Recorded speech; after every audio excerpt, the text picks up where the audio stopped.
আসসালামু আলাইকুম রহমতুল্লাহ। দাখিল অথবা আলিমের প্রিয় শিক্ষার্থীরা কেমন আছো সবাই? আজকে তোমাদের সাথে আলোচনা করব কিভাবে তোমরা একটি অ্যাপ্লিকেশন দিয়ে অনেকগুলো অ্যাপ্লিকেশন লিখতে পারো। আজকে তোমাদেরকে আমি অ্যাপ্লিকেশন লেখার টেকনিক দেখিয়ে দিব ইনশাআল্লাহ। তো চলো তাহলে শুরু করি। শুরু করার আগে তোমাদের কাছে একটি অনুরোধ, তোমরা যদি এই চ্যানেলে নতুন হয়ে থাকো তাহলে চ্যানেলটি সাবস্ক্রাইব করে রাখো, আর যদি ফেসবুক পেজ থেকে দেখে থাকো তাহলে ফেসবুক পেজটি ফলো করে রাখো, ঠিক আছে? তো অ্যাপ্লিকেশন আবার কয়েক ধরনের হতে পারে, যেমন একটি হচ্ছে সেটিং আপ বা ফাইন্যান্সিয়াল হেল্প বা আরো অন্যান্য ধরনের হতে পারে। তবে তোমাদের বেশিরভাগ সময় দেখা যায় সেটিং আপ বলে, অর্থাৎ কোনো কিছু স্থাপন করার যে অ্যাপ্লিকেশন আছে সেগুলো তোমাদের বেশিরভাগ আসে, ঠিক আছে? তো আজকে কোনো কিছু স্থাপন করার জন্য কোন ধরনের অ্যাপ্লিকেশন তোমরা লিখবে এবং কোন অ্যাপ্লিকেশন দিয়ে লিখলে তোমরা 10-এর মতো 10 নিশ্চিত করতে পারবে, সেগুলো আজকে তোমাদের সাথে আলোচনা করব, ঠিক আছে? তো চলো ভিডিওটি শুরু করি। দেখো, প্রথমে দেখো অ্যাপ্লিকেশন অর্থাৎ দরখাস্ত লেখার কয়েকটি নিয়ম এবং নির্দেশনা আছে, ঠিক আছে? এক নম্বর হচ্ছে অ্যাপ্লিকেশন লেখার সময় ডেট, টু বা সাবজেক্ট বা বডির ধারাবাহিকতা বজায় রাখতে হবে। স্কুলের পরিবর্তে সর্বদা মাদ্রাসা শব্দটি ব্যবহৃত হয়। আমার এই ভিডিওটি যারা স্কুলের স্টুডেন্ট দেখতেছো, তোমরা মাদ্রাসার পরিবর্তে স্কুল লিখে দিবে, আর যারা মাদ্রাসার স্টুডেন্ট দেখতেছো তোমরা স্কুলের পরিবর্তে মাদ্রাসা লিখে দিবে, ঠিক আছে? তারপরে দেখো স্থান ও পদের নাম, ঠিক আছে?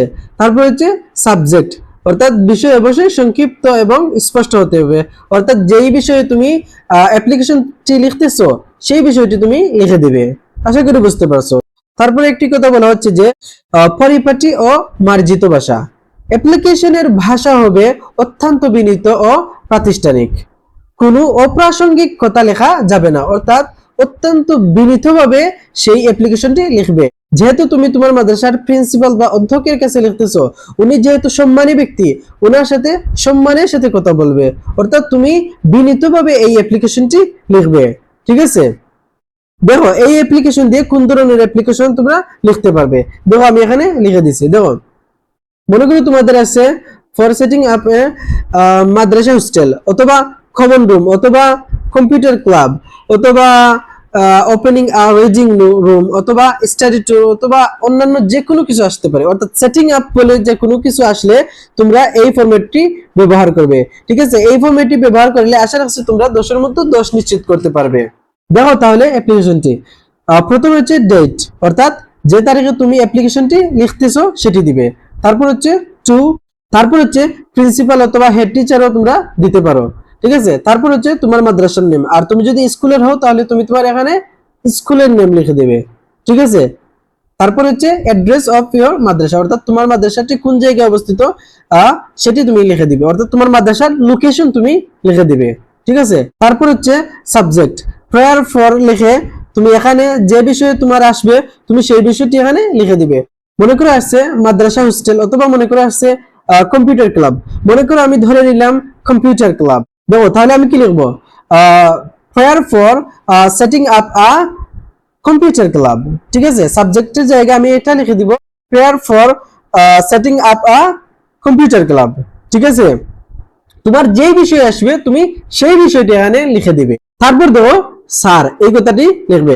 তারপর হচ্ছে we beg most respectfully to state that we are the student of your madrasa, অর্থাৎ আমরা বিনীতভাবে জানাচ্ছি যে আমরা আপনার মাদ্রাসার শিক্ষার্থী, ঠিক আছে? তারপর হচ্ছে we have been suffering for want of, এখানে টপিক নেম। টপিক নেম বলতে এই যে আমি ধরেছি কম্পিউটার ক্লাব, তুমি যেটি ধরবে অর্থাৎ তোমার যেটি আসবে তুমি সেটি লিখে দিবে এই টপিক নেমের জায়গায়। আমি এখানে লিখবো কি? আমি এখানে লিখবো কম্পিউটার ক্লাব, ঠিক আছে? তাহলে আমি কি বলবো? We have been suffering for want of computer club in our madrasa, অর্থাৎ আমরা আমাদের মাদ্রাসায় কম্পিউটার ক্লাবের অভাবে আমরা ভুগতেছি, ঠিক আছে? তারপর হচ্ছে it is a matter of sorrow that there is no topic name. topic name বলতে এই যে কম্পিউটার ক্লাব in our মাদ্রাসা, অর্থাৎ অত্যন্ত দুঃখের বিষয় যে আমাদের মাদ্রাসায় কোনো কম্পিউটার ক্লাব নেই, ঠিক আছে? তারপর লিখবে it is very essential for the student, অর্থাৎ এটি শিক্ষার্থীদের জন্য খুবই প্রয়োজনীয়, ঠিক আছে? তারপর লিখবে it helps to the student for keeping their mentality active and expending their knowledge, অর্থাৎ এটি শিক্ষার্থীদের মানসিকতা ঠিক রাখতে সহায়তা করে। তারপর লিখবে so we all R badly in need of topic name. Topic name বলতে এই যে আমি কম্পিউটার ক্লাব ধরেছি, আমি এখানে কম্পিউটার ক্লাব লিখে দিব। তোমার যে প্রশ্নে যেটি এসেছে তুমি এখানে সেটি লিখে দিবে। আশা করি তোমরা বুঝতে পারছো। তারপর লিখবে উই দেয়ারফর, অর্থাৎ অতএব pray and hope that you would be kind enough to grant our application and oblige thereby, অর্থাৎ অতএব আমরা প্রার্থনা করছি যে আপনি আমাদের আবেদনটি মঞ্জুর করে প্রয়োজনীয় ব্যবস্থা গ্রহণ করবেন। ঠিক আছে, এতটুকু তোমরা লিখে দিবে। তারপর হচ্ছে we remain sir your most obediently, অর্থাৎ তোমরা যে ক্লাসের স্টুডেন্ট তোমরা সেটি লিখে দিতে পারো, অথবা তোমরা এখানে লিখে দিতে পারো the students of your school. তো এই ছিল তোমাদের স্থাপন সংক্রান্ত অ্যাপ্লিকেশন। এবং তোমাদের আর যে যে অ্যাপ্লিকেশন আছে সেগুলো আমার ইজি অনলাইন মাদ্রাসা ইউটিউব চ্যানেলে দেওয়া আছে, তোমরা গিয়ে দেখে আসতে পারো। এবং তোমাদের রাইটিং সাইটের আরো যে অন্যান্য টপিকগুলো আছে, ইমেইল লেখার নিয়ম, লেটার লেখার নিয়ম, সামারি লেখার নিয়ম, এই যেগুলো আছে সবগুলো ইজি অনলাইন মাদ্রাসা ইউটিউব চ্যানেলে দেওয়া আছে, তোমরা গিয়ে চাইলে প্লেলিস্ট দেখে আসতে পারো।